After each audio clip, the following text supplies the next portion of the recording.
Welcome back. Former President Trump is endorsing Ohio Congressman and House Judiciary Committee Chairman Jim Jordan to become the next Speaker of the House. Trump praised Jordan on Truth Social yesterday, writing this: "He is strong on crime, borders, our military, vets, and Second Amendment. He will be a great Speaker of the House and has my complete and total endorsement."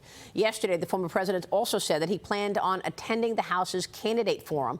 That's happening this Tuesday, and pitching himself as a temporary Speaker until Republicans can unite behind one candidate. Joining me right now is Missouri Congressman Blaine Luetkemeyer. He's a member of the House Small Business and Financial Services Committees and a member of the China Select Committee. Congressman, good to see you. Thanks very much for being here. Good morning, Maria. Great to be with you as well. Can you lay out what the proceedings look like next week in terms of the House Speaker vote? Yeah, I think Tuesday evening we're supposed to meet with all the candidates. They will make a presentation. We will be able to ask them questions with regards to what their plans are, how they want to restructure the office, or whatever changes they want to make.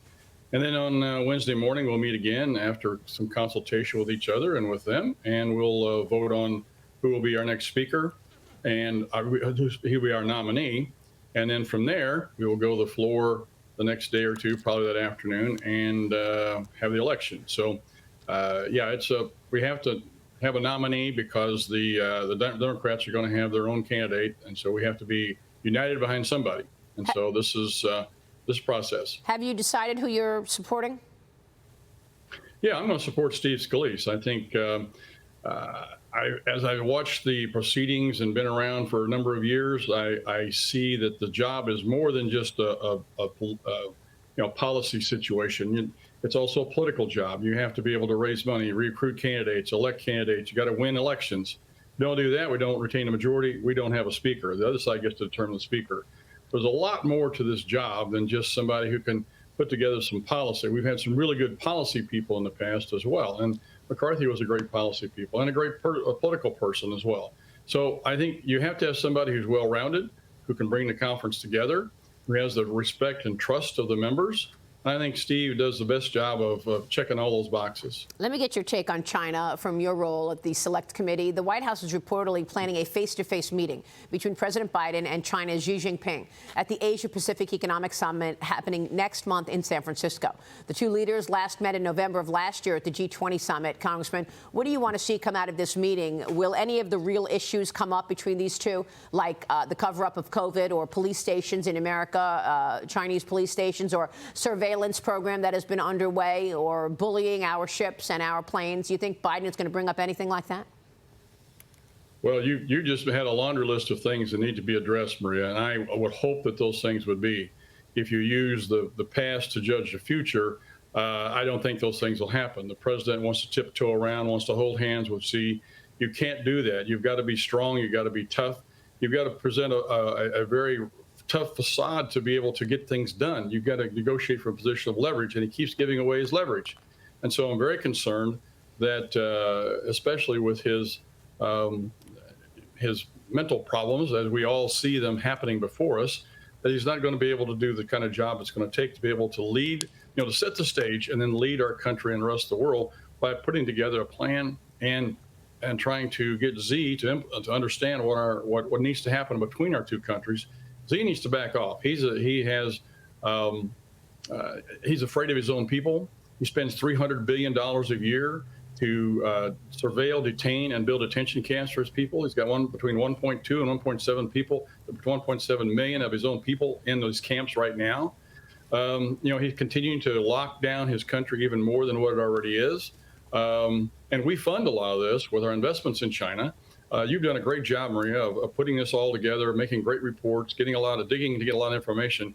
But as you well know, we got to quit investing in China and invest in ourselves and our friends to be able to offset this nonsense. We can't keep helping basically feed the lion, and at some point it's going to eat us here if we're not careful. Yeah, I think this is such an important point and such an important issue right now, and we have had a spotlight on this now for several years.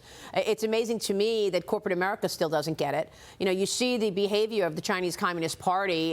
They have created all these new laws in the last couple of years, which enable them to go march into any foreign company, any company really, and decide to steal their intellectual property and raid the place, jail people. And yet we still have Chinese companies companies trading on U.S. exchanges and, in effect, have American investors funding the expansion of our #1 adversary. President Biden has yet to really do anything substantial to change any of this. Is there anything you can do as an elected official? Yeah, one of the things that we've done is in 2020, there were about 1,000 Chinese companies on our stock exchange. And we said that they needed, and they were only audited once in a while. And so we said, well, they need to be audited once every 2 years. And immediately about 200, they're down to about 250 to 300 of them now. I got a bill that says we're going to do this every year, because what this is a bunch of shell companies that funnel money through these companies to the Chinese government / Communist Party. Also, they have access to the World Bank International Monetary Fund. And instead of being a country which has the second largest economy in the world and should be putting money into these organizations to help developing countries, they qualify, or they proclaim themselves as a developing country and get away with taking money out of these two entities instead of putting money into them. And so we're going to try and stop the nonsense, get them to be disqualified from being able to qualify for this funding from these two World Banks and World Monetary Fund agencies, so that we can try to rein them in a little bit. I've had a lot of conversations with some of the investment folks around the country.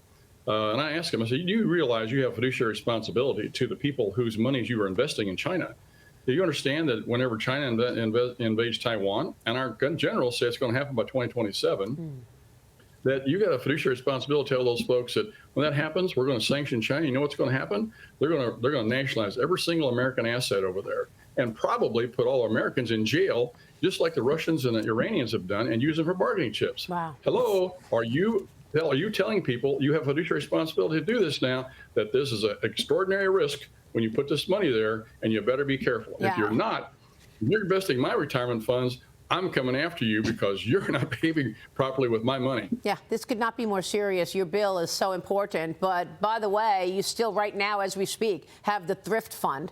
OK, that's the 401k for government employees with these options to invest in Chinese companies. I mean, when you think about that, when you think about the fact that military men and women who put their lives on the line for this great country are actually having a 401k that is investing in Chinese companies, our #1 adversary. And you mentioned all these companies trading on U.S. exchanges and not following the rules. That was Joe Biden overseeing that memorandum of understanding back in 2013, 2014, where he allowed thousands of companies to trade on U.S. exchanges without following laws of the Securities and Exchange Commission. Why?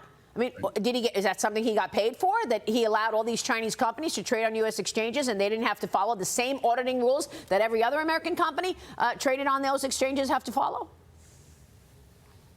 No, you're exactly right. And this is why it's a really big deal. We have allowed this to go on for way too long. And people have to understand that when you're investing in China, you may be investing in XYZ company.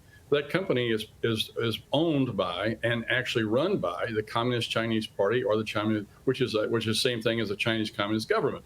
And so why would you want to be investing in the Chinese Communist Party government whenever they are our sworn enemy? I tell people, when you see the word China, put the word Nazi Germany in there, and then would you be investing in Nazi Germany? Wow. Come on now, we're better than this. We're smarter than this. And yet we are still falling in this same trap over and over and over of giving our money to the Chinese and allowing this to happen. We've got to be smarter than this. We've got to stop this. And I know myself and a lot of colleagues on the Financial Services Committee are working hard to stop this. I know the Chinese Select Committee, we've uncovered a lot of things there that are not right, and we're going to try and push some stuff through to try and correct some of this nonsense going on. Maybe instead of the Securities and Exchange Commission jamming in new rules over climate change and forcing companies to identify climate change risk, maybe they should start looking at investing or not investing in Chinese companies, and that would be helpful, no? No, I think you're right. I think, even the president a few weeks ago came out with an executive order that said we're going to stop investing in 3 separate things, your quantum computers and a couple other ones. And so they were technology-oriented, defense-oriented, yeah, I believe which it doesn't is fine. go into effect for at least a year. But we need to expand that beyond that. It doesn't go into effect for at least a year, though, right? To where? I'm sorry? It doesn't go into effect for at least a year.